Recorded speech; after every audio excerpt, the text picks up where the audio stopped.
This assignment will be discussing the properties of the rational function x to the 3 minus 6x squared plus 11x minus 6 over x squared minus 1. This function can also be characterized as x minus 1 times x minus 2 times x minus 3 all over x minus 1 times x plus 1. This rational function is special because it has both a whole and an oblique asymptote.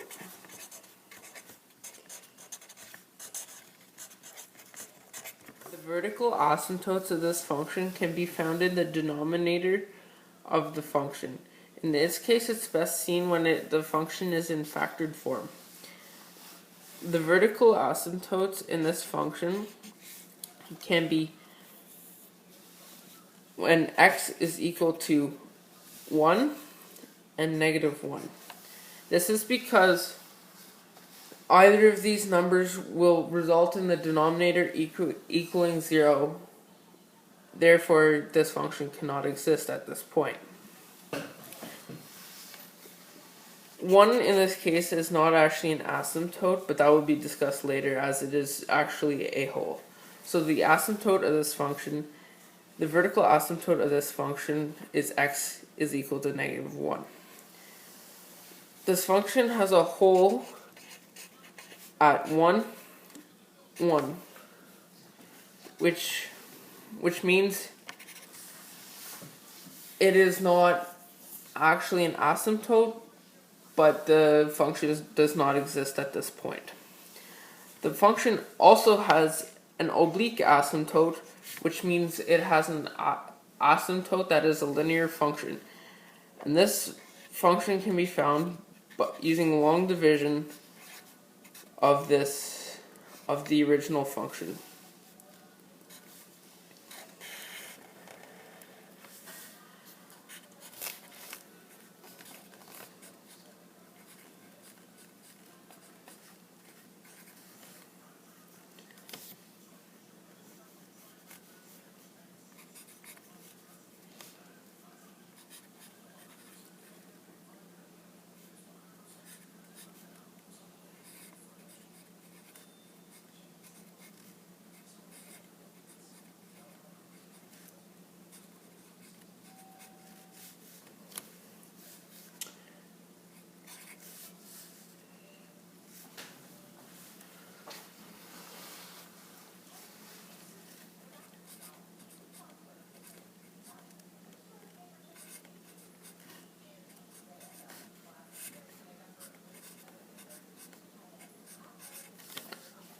Therefore, there is an oblique asymptote found in the quotient of the long division. Therefore, the oblique asymptote is at x minus 6. The function can also be described using the quotient plus the remainder divided by the denominator of the original function.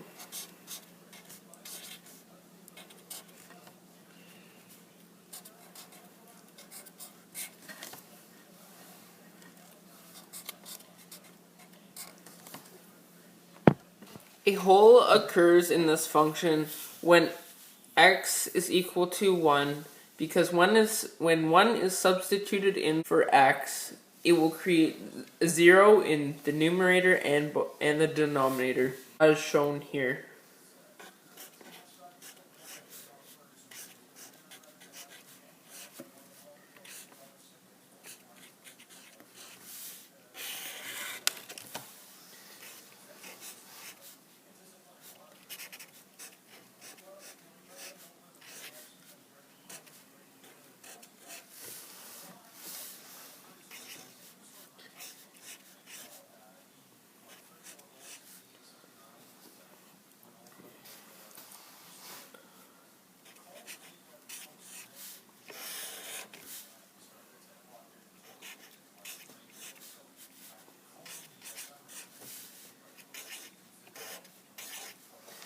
Because it is 0 over 0, this produces an undefined value when 1 is equal to x.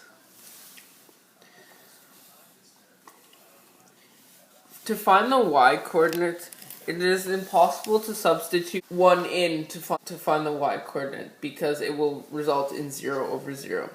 To find the y-coordinate of the undefined value, you must look to where the function approaches from and leaves from to c.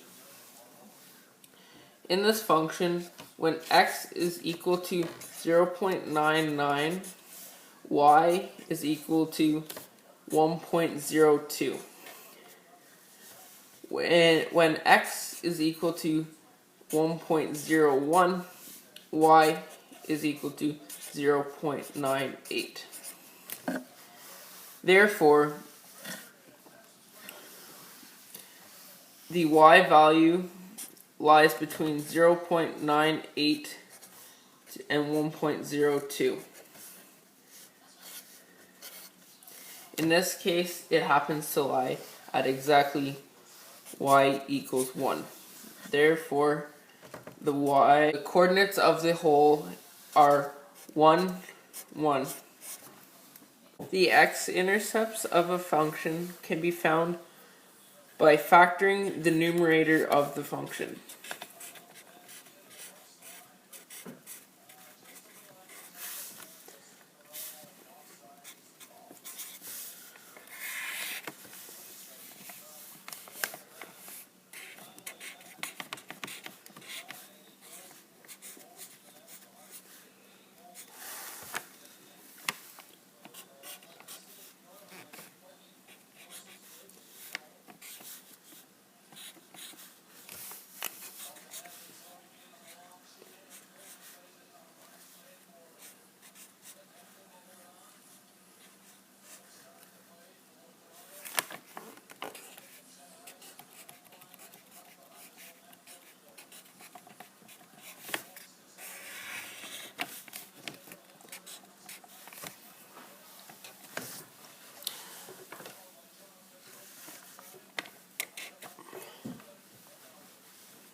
By factoring the numerator, you will be able to see the root of the numerator. These roots of the numerator become the roots of the rational function.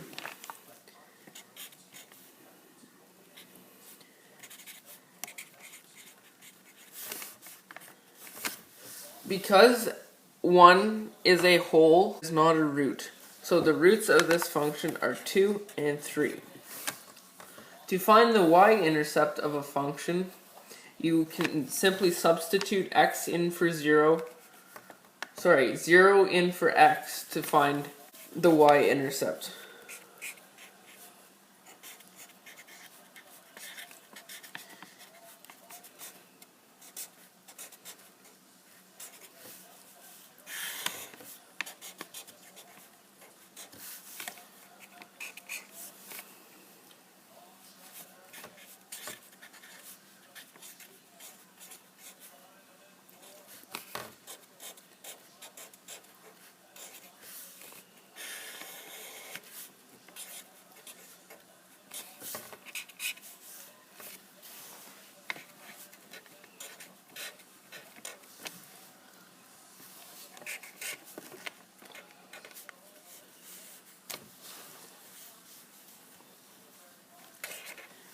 Therefore, the roots of this function are 2 and 3, and the y-intercept is equal to 6. Now that we know the intercepts and the asymptotes of the functions, we can use test values to discover the nature of the function. When each x value was inputted for the x in the equation, The corresponding y value would give you the coordinates of this point in the function.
These test values are able to determine the limits of the function. You can see that as x becomes closer to -1, as it approaches from the positive side, the y value, the corresponding y value greatly increases, shown here. And as you come close to -1 from the negative side, the y value greatly decreases, shown here. Therefore, the limits of this function is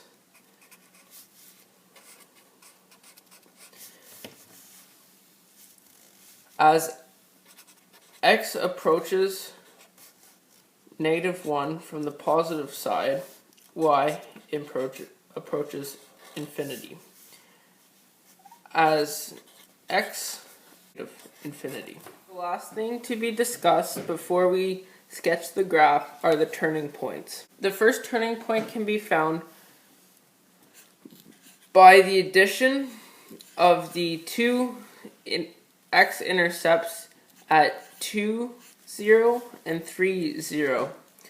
2 plus 3 over 2 gives us an average of 2.5, meaning that we will have a turning point when x is equal to 2.5.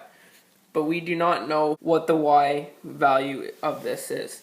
Turning point can be found when two of our test values are equal. When -4 and -5 both have the y value of -14, sorry.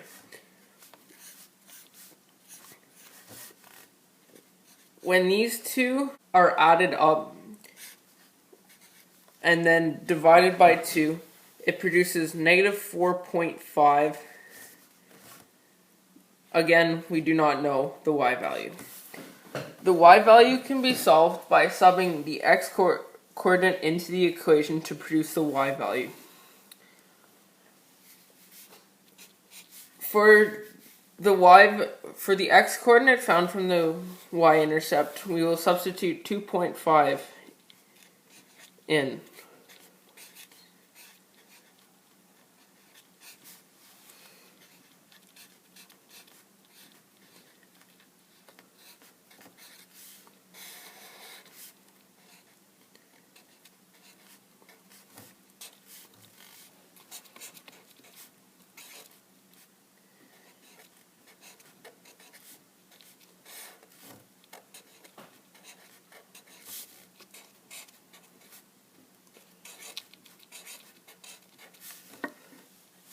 Therefore, the first turning point is found at 2.5 negative 0.07.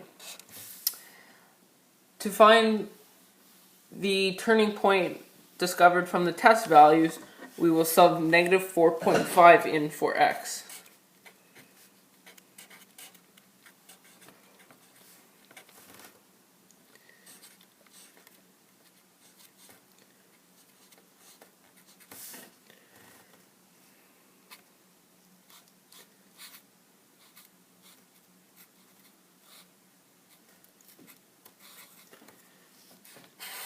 All over negative 4.5 squared minus 1.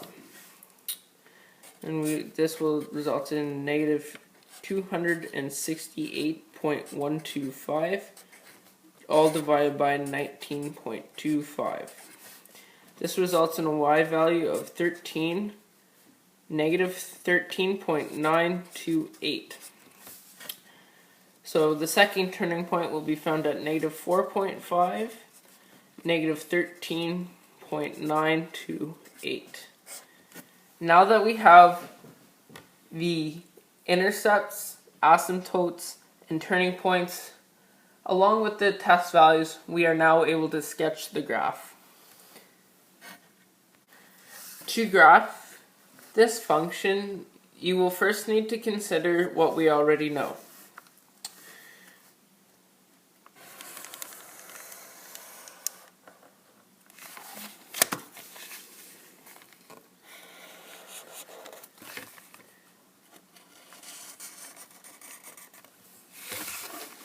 You will want to draw in your asymptotes, in this case being x equals negative 1 and x minus 6.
Now that you have your graph set up and your asymptotes set up, you will want to enter in the x-intercept and the y-intercepts.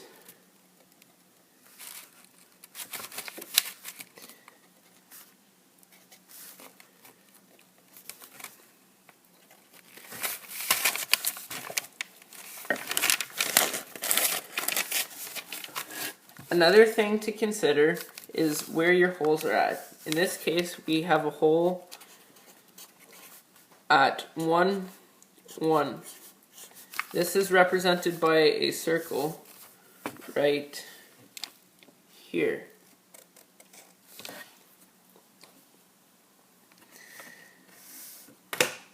Using your test values, you can fill in the rest of the graph.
function will look like this when graphed.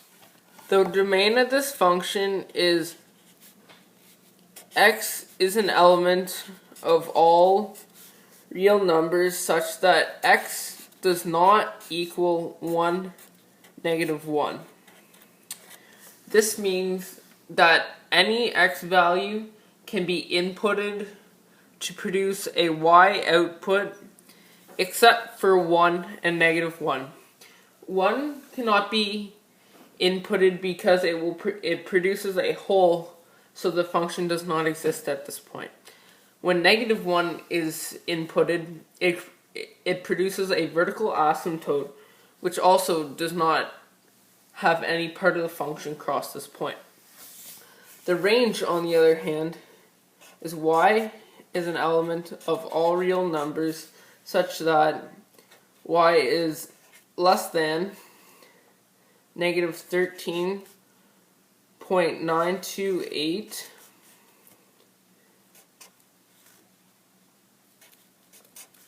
or that it is greater than -0.07. Also, that y does not equal 1. This is the range because the function only exists when y is less than -13.928. This is the turning point when the function is less than -1, when x is less than -1. Y can only be greater than -0.7 when x is greater than -1. Y cannot equal 1 because when at the coordinate point 1, 1, there is a hole, and therefore the function does not exist at this point. The symmetry of an equation is how it will look when it is transformed. For a function to be symmetrically even, it must be able to be mirrored over the y-axis perfectly. For a function to be odd, it must be able to rotate 180 degrees back onto itself. To be tested for even, substitute -x in for f, and if it produces the same result as your normal function, then that means it will be even.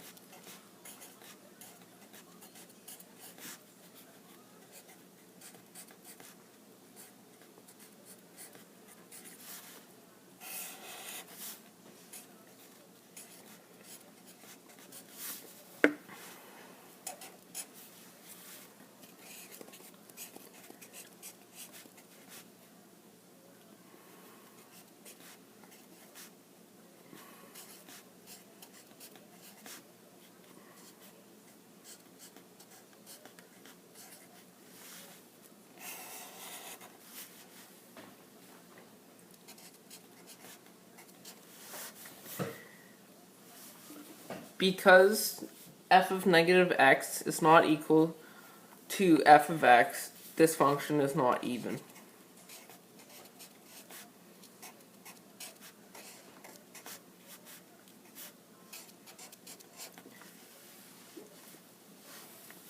For it to be odd, -f of x would have to equal f of x.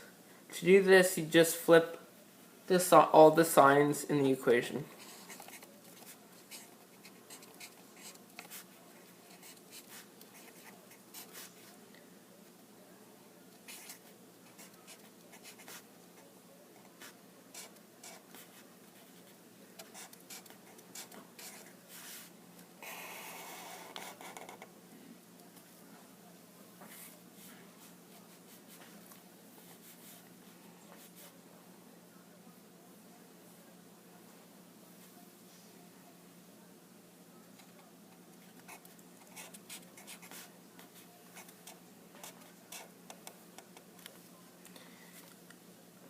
Because negative f of x does not produce f of x, this function is not odd, resulting in this function being neither even nor odd.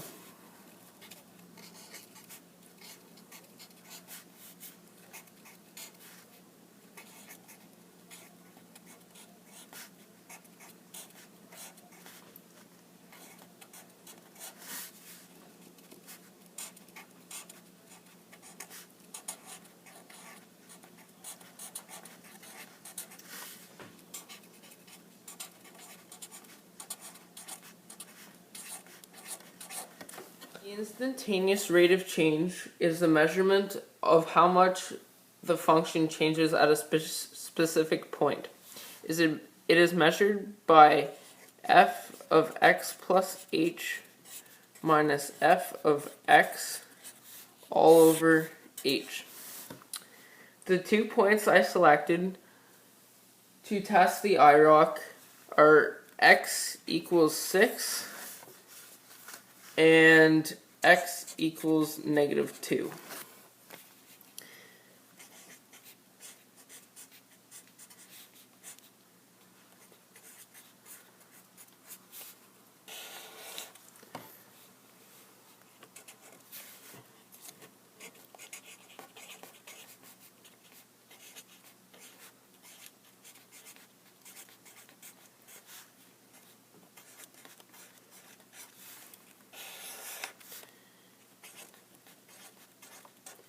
Something to note is h is typically measured as a very small decimal, so in this case 0.001.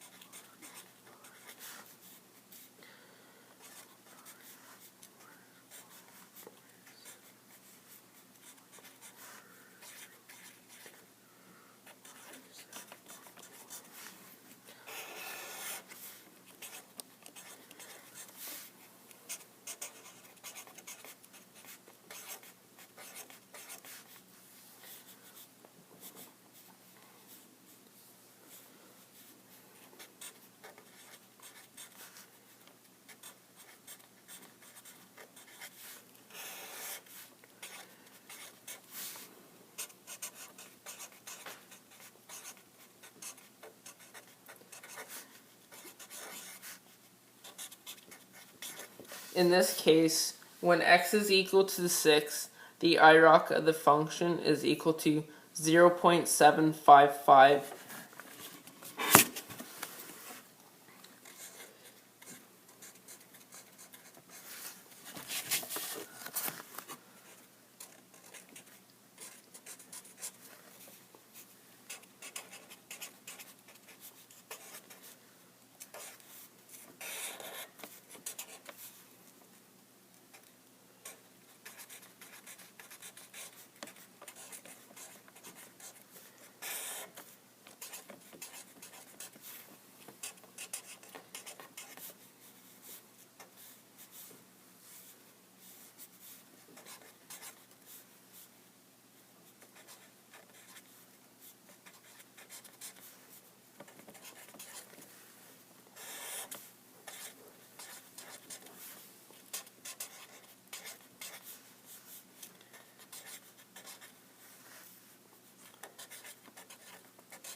Therefore, when x is equal to negative 2, the IROC is equal to negative 253.71.